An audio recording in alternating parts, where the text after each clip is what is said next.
feel like everyone online suddenly has the secret to perfect sleep. One person swears by mouth tape, another says red light glasses changed their life, and someone else claims a wearable ring finally fixed their nights. Scroll long enough and you'll see the same word over and over again: Sleepmaxxing. The idea that if you stack enough sleep hacks together, you can finally wake up feeling rested. But here's the problem. Most people trying to sleep max are more exhausted than ever. Not because sleep is broken, but because the noise around sleep has gotten louder than the biology behind it. Welcome back to Koru Health AI, where we take confusing wellness trends and turn them into clear, practical insights you can use. If you've tried sleep hacks, routines, gadgets, or supplements and still wake up tired, this video is for you. Sleepmaxxing sounds powerful, but most people misunderstand what it really means, and that misunderstanding is often what keeps good sleep just out of reach. The misunderstanding usually starts with the idea that sleep is something you can hack or force into place. In reality, sleep is a biological permission slip. Your body decides when it's safe enough to rest based on thousands of small signals it has been collecting throughout the day. When those signals are mixed or conflicting, no single trick can override them. Sleepmaxxing didn't come from doctors' offices or sleep clinics. It came from short clips, bold claims, and highlight reels. Social media rewards fast fixes and dramatic transformations, and sleep became the next frontier. Social platforms reward what looks dramatic, not what works quietly over time. A 15-second clip can't show weeks of consistency or explain why a change helped one specific person. When viewers copy the action without understanding the context behind it, the result often feels disappointing or inconsistent. Suddenly, better sleep looked like something you could buy, track, or optimize overnight. A device promised deeper sleep, a hack promised instant calm, a routine promised perfect mornings. What rarely gets explained is that sleep isn't something you force. It's something your body allows when it feels safe, regulated, and consistent. When you pile on too many techniques without understanding that foundation, your nervous system stays alert instead of relaxed. Sleepmaxxing works only when it supports your biology. When it fights your biology, it quietly backfires. Supporting biology means reducing friction, not adding pressure. When sleep becomes something you monitor, score, or worry about, your nervous system stays alert. The goal isn't to control sleep, but to create conditions where your body no longer feels the need to stay on guard. Real sleep begins long before your head hits the pillow. Your brain and body follow an internal timing system called the circadian rhythm. This rhythm responds to light, movement, food timing, stress, and daily habits. That timing system doesn't reset at bedtime. It's shaped by what you do when you wake up, how often you move, when you eat, and how you respond to stress. Sleep is simply the final output of how well those signals stayed aligned throughout the day. As evening approaches, your body lowers core temperature, reduces cortisol, and begins releasing melatonin. This process isn't automatic. It depends on signals you send all day. When those signals are consistent, sleep arrives naturally. When they're chaotic, your brain stays on guard. Deep sleep isn't about how long you're in bed. It's about whether your nervous system feels safe enough to fully let go. That's why some people sleep 8 hours and still wake up exhausted. Their body never truly powered down. Sleepmaxxing works best when it removes obstacles, not when it adds pressure. When obstacles are removed, sleep often improves without effort. The body doesn't need convincing, it needs consistency. Once the nervous system learns that nights are predictable and safe, deep rest becomes a natural response instead of a nightly struggle. Some sleep strategies genuinely support your biology. They're simple but powerful. Morning light exposure helps anchor your internal clock. Seeing natural light early in the day tells your brain when to start and when to stop. That single habit alone can improve sleep timing dramatically. Simple habits work because they repeat the same message every day. Light exposure, steady schedules, and calm evenings teach your brain what to expect. Over time, your body starts preparing for sleep automatically instead of waiting for a perfect moment that never comes. Consistent sleep and wake times matter more than most gadgets.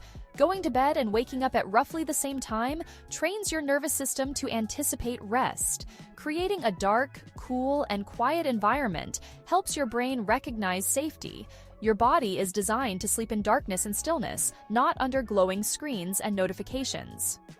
Reducing caffeine earlier in the day prevents hidden stimulation that disrupts deep sleep cycles. Many people don't realize caffeine can linger for hours longer than expected. These are not flashy hacks. They're biological signals, and they work because they align with how sleep actually happens. Where sleepmaxing goes wrong is when optimization turns into obsession. Constantly tracking sleep scores can create anxiety around bedtime. That anxiety raises cortisol, which blocks relaxation. Wearing devices that glow, buzz, or demand attention can keep your nervous system alert. Chasing perfect sleep data often replaces listening to your body. Some trends promise instant results but ignore individual differences. A technique that helps one person may stress another. When sleep becomes something you must control, your brain resists it. Sleep improves when pressure decreases. The more you trust your system, the easier rest becomes. Letting go of control can feel uncomfortable at first, especially if sleep has been a struggle, but reducing pressure is often the turning point. When you stop chasing perfect sleep, your nervous system finally gets the signal that it doesn't need to stay alert anymore. Even strong routines don't make you immune to stress. Travel, emotional strain, long workdays, or irregular schedules can all keep the nervous system slightly activated. In those moments, the goal isn't to fix sleep, but to help your body feel safe enough to let go. On nights when good habits are in place but your mind still won't fully settle, some people choose gentle support to help their body ease into rest. One option is U-Sleep, a sleep support formula designed to work with your natural sleep signals, not force them. It includes ingredients like red tart cherry to support melatonin pathways, magnesium to help calm the nervous system, and B vitamins involved in sleep-related brain chemistry. It's not a replacement for healthy routines, but for some, it can be a helpful layer when winding down feels harder than usual. Support tools work best when expectations are realistic. They don't replace habits, but they can complement them during demanding periods. Once stress levels drop and routines stabilize, many people find they rely on support less often. The most effective sleep routines are often the least complicated. A predictable evening wind down tells your nervous system the day is ending. Lowering lights, reducing stimulation, and slowing your pace in the hour before bed prepares your body for rest. These signals matter more than perfection. Sleep isn't a performance, it's a biological response. When you create consistency, your body does the rest. Sleepmaxxing becomes powerful only when it removes friction instead of adding more rules. Many people wake up in the middle of the night not because of noise, but because stress hormones spike. Cortisol rises when blood sugar dips, when digestion is active, or when stress lingers from the day. Late meals, irregular eating, and constant mental stimulation can keep your system partially alert overnight. That's why calming the day often matters more than fixing the night. Supporting your nervous system throughout the day creates calmer nights naturally. When blood sugar stays steady, meals are timed consistently, and stress is addressed earlier in the day. Nighttime wake-ups often decrease. Sleep improves not because of something done at night, but because the body no longer feels the need to stay alert. A realistic approach to sleepmaxxing focuses on rhythm. Wake with light. Eat at regular times, move your body during the day, reduce stimulation at night. Repeat these signals daily. This creates trust between your brain and body. Over time, falling asleep becomes easier, sleep becomes deeper, and mornings feel lighter. You don't need perfection, you need consistency. Consistency builds resilience. Some nights will still be restless, but over time, the overall trend improves. The body responds to patterns, not single perfect days, and progress often shows up gradually rather than all at once.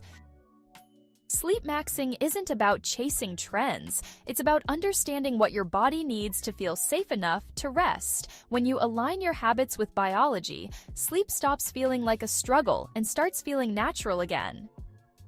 As sleep stabilizes, many people notice changes beyond the night.